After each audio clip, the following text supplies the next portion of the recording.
Hey guys, I'm back. Day shift dad here. Another exciting day in my life. Me, little mister, heading out to the shops. After I've recorded, don't know how long I'm going to record for, aiming for like 10 minutes, but afterwards I will just double check audio quality because it's really windy out and we're right next to the road and it seems like all the traffic's backed up the one way anyway, so it's really noisy traffic. I don't know if you can hear it, but I'll find out soon enough. Yeah, so yeah, Lexi's birthday tomorrow. Got a couple of little treats, nothing too big though because obviously broke. But yeah, a couple of little gifts. Yeah, and we're heading to the shop now in the rain. It has started raining. You can't really see it here, but it's like it is slowly spitting now. We're heading to the shop to buy formula. Lex said last night she was broke, and I was like, oh great. Didn't think it'd be an issue because we'd just go, you know, a couple of days and then we'd get like more money in. But no, sadly I was wrong and realised that Merlin has got no formula left. So I've had to cancel my Xbox Live, so they'll refund me 15 quid for my like 3 months membership. It's like half the cost of it or something because I only used like just over a month. Yeah, so they refunded me 15 quid, which I got today. So happy days on that. So no Xbox Live, but at least I get baby formula. And to be honest, I know which one I prefer. I prefer the Happy Baby rather than Happy Me on an Xbox any day of the week, because Happy Baby means Happy Me in the long run. I think he's singing to himself. Yes, baby, what's up? Don't know what she's asking me. Yes, they do. Well done. She's actually just informed me that trolls live under bridges, so bear that in mind, guys. That's our little anecdote for the day. A bit of knowledge to you. Trolls live under bridges, so be careful of that. Yes, darling? Where are the bridges? Yeah. Where are they? Yeah. They're everywhere. When they go over water or over bits that you can't walk over, like big holes and stuff. Daddy, Yeah? Very chatty. where do we try today? I don't know. Maybe you'll have to ask them one day. But yeah, so we're heading to the shop just to get a couple of essentials, mainly being baby formula. But I thought I'd give a quick video now. I did my Loot Crate video last night. Put that on. Checked it this morning. This is exactly how the first one started. So it basically started off with I had like 5 views, and I had like 10 views, and then it got to like 25 views. I was like, oh, wicked. And then I kind of left it, and it went, I left it for a month, didn't go on YouTube. And then after that, I came back on after like a month and a bit. It had over 1,000 views, and I checked it last night, and it's got like 1,400 views. So I was like, wow, that's wicked. So hopefully the other one will go similar direction, depends if people likes it, likes the material. I'm not fussed. But I'm still going to carry on doing these sorts of videos just because it's a way of me retaining some element of sanity, I think. But we'll just see how it goes. Yeah, so apart from that, I don't really have a huge amount else planned for today. I'm literally getting just the word daddy, daddy every 2 seconds. I'm at the point I just have to ignore it now. Because even when I acknowledge it, it ends up just going nowhere. As in, I'll be like, yes. And then she'll sit and think of a question. Yep. Yes, they do. Some spiders do live under the ground. Do you remember what they're called? No. Trapdoor spiders. Yeah? Yeah. She likes the strange creatures. Why are they called that? They are called that because they make like a little trapdoor that traps people. Not people, but little insects, little bugs. Yeah, what else is there?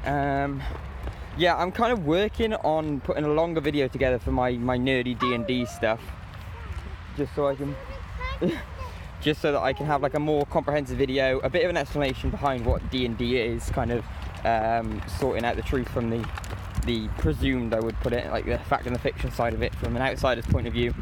And then I'll go into a bit more detail about what it is you actually do and the benefits of doing it. I'll touch base on a few of the things now. I'm still thinking of like putting together like a little, almost not a script, but just a few pointers of what I want to touch on.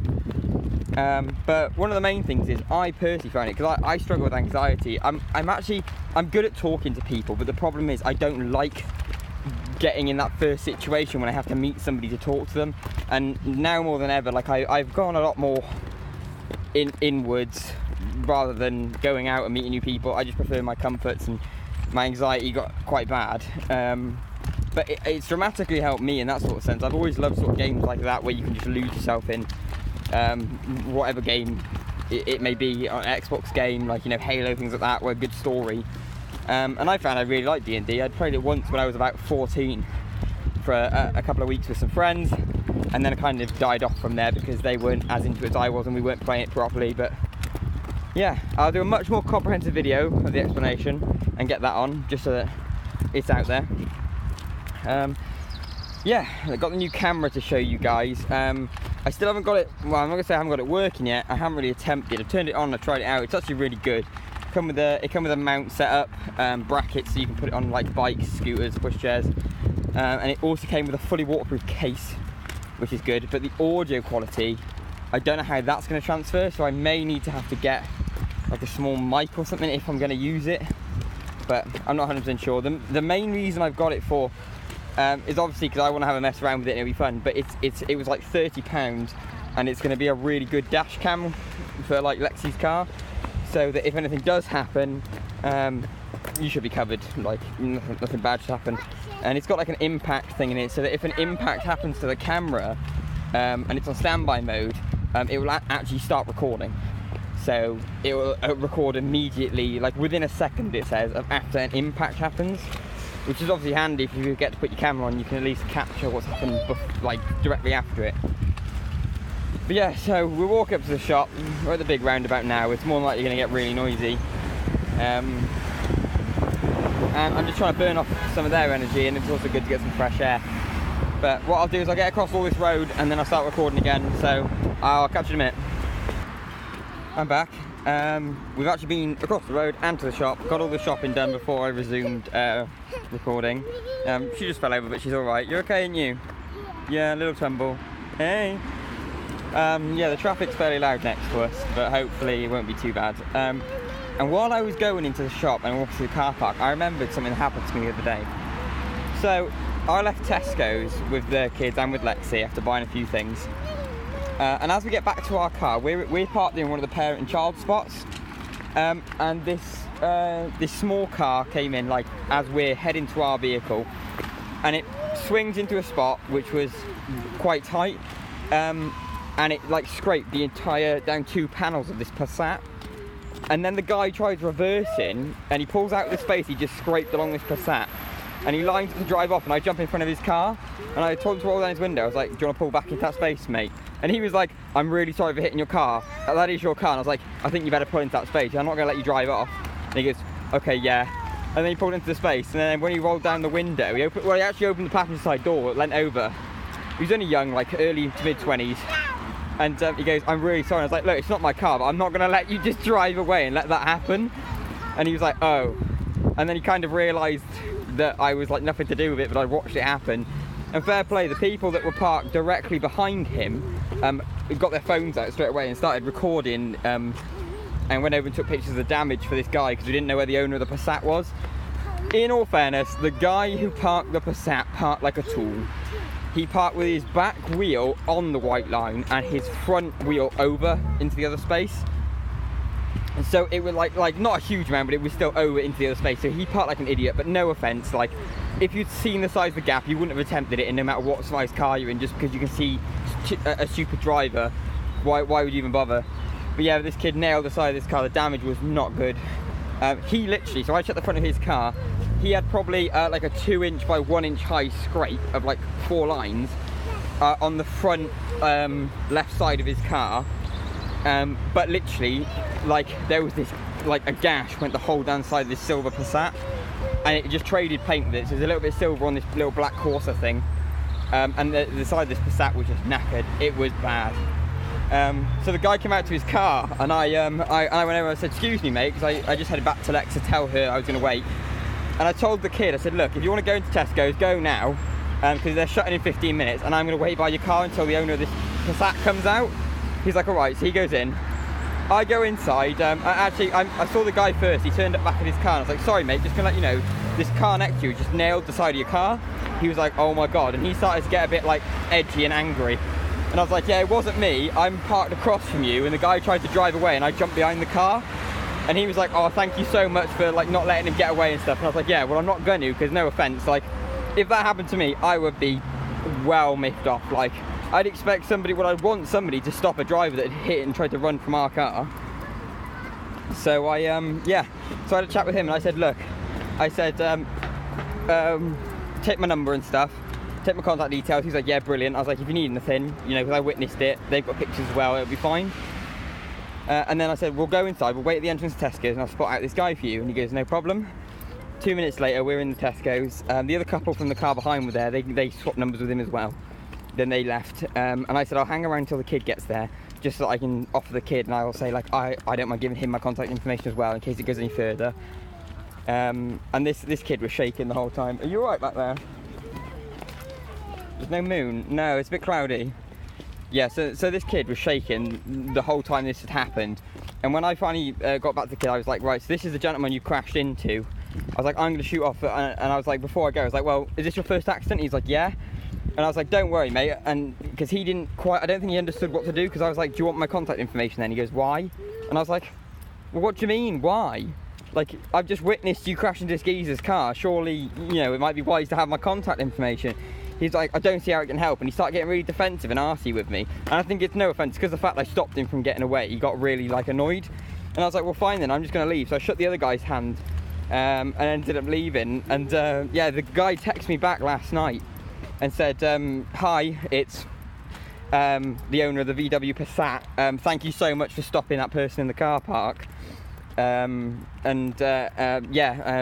along those lines. And I was like, that's no problem, I was only doing, you know, what I'd hope somebody would do for me. And I said, just repay the favour, if you ever see somebody crash into my car, go and get them. And he was like, yeah, I will do, don't worry. And kind of left it at that. So that's my good bit of karma.